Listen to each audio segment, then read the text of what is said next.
Qimor qaramligi.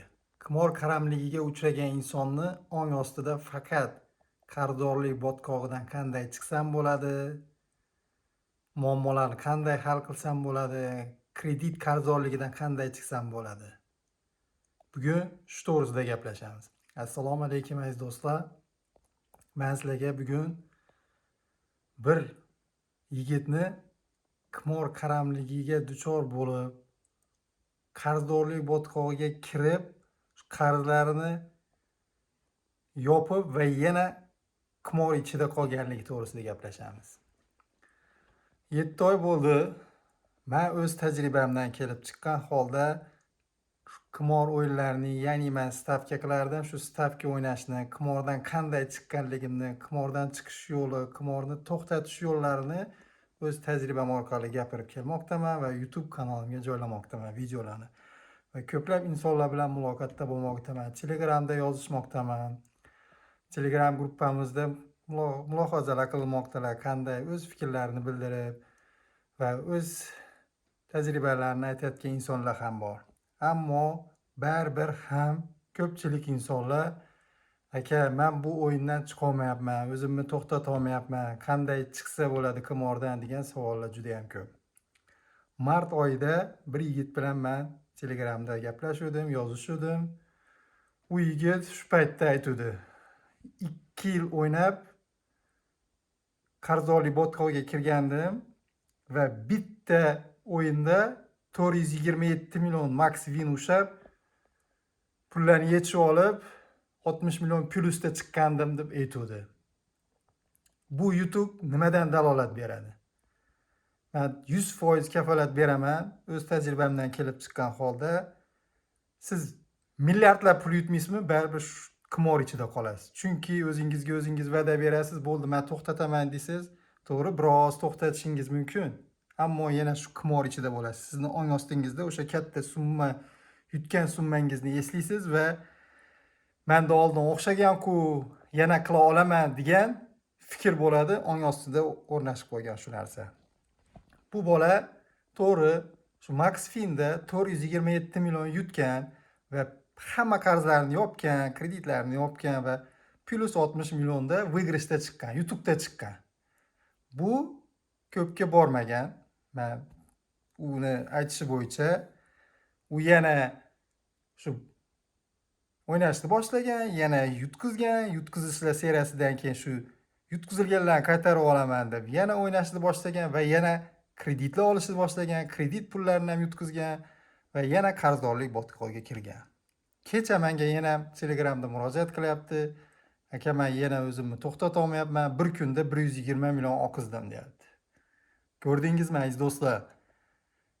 O'ynab yuribmisan, baribir yutqizasan-da. Katta summa yutsang ham shu katta summa yutasan, sen euforiya, ya'ni xursandchilik, kayf, lekinli voqlab o'tib, shu qancha katta summa yutma, shuni 2 barobar qilib yana qaytarasan. Yana o'sha joyga bukmekerlik kontora kimlarnidir boyitasan. Bu endi bukmekerlik kontoralar asosan. Hozir to'g'ri o'ynab yuribsan, yutqizib yuribsan, yutib yuribsan, kimdir yutib yuribdi, vaqt o'tmoqda. Ota-onang tirik bo'lsa, ota-onang qaramoqda. Ular ham azob chekmoqda. Farzanding bo'lsa, farzandlaring ham voyaga yetmoqda. Ularning rizqini yemoqdasan. Ertaga ularni kelajagiga sarflash o'rniga sen boshqa yoqqa pulni tikmoqdasan, stavka qilmoqdasan, o'zingning hayotingni yutqizib yubormoqdasan va ailo a'zolaringdan ham yutqizib yubormoqdasan-da. Ularning rizqini, bolalaringni yoki ota-onang qarib ketadi, ertaga o'lib ketsa ham, chunki hayot davom etmoqda-da. Hozir biza xulosa qiladigan vaqt. Har qancha o'zingga ishonma, o'ynab yuribmisan, yutqizishing aniq. Vaqtida to'xtating, tan oling. To'g'ri, shuncha shu joyga keldingiz. Shu muammolarni orttirdingiz. Demak, shu muammolarni yechimi nima? Shu pullar yana qarzdorliklar ko'paymasligi uchun yechimi nima? Shuni xulosa qilish kerak. To'xtatdingmi, sal o'zingga kelib olasan, o'ynamaysan, keyin ong ostini tozalash kerak. O'shani yutuqlar, illyuziyalardan xolis qilish kerak. Oldin menda o'xshagan, yana bir marta o'xshaydi degan shu ilishib qo'ygan, illyuzion ostimizdagi ilishib qo'ygan fikrlardan xolis bo'lish kerak.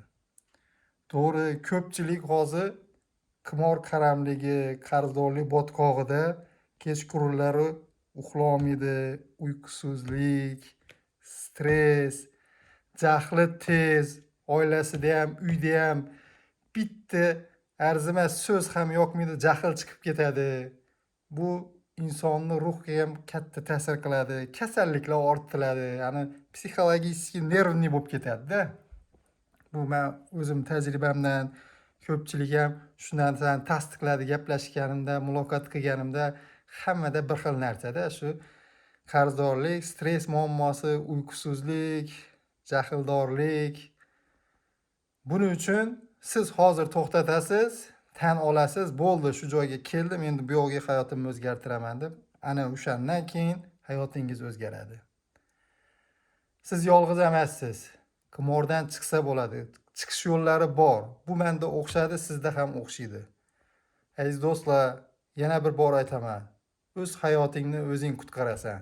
Mendan ko'pchilik yordam so'ramoqda, to'g'ri, men o'z tajribamdan kelib chiqqan holda bir motivatsionniy o'zimni bir tajribalarimni ulashaman.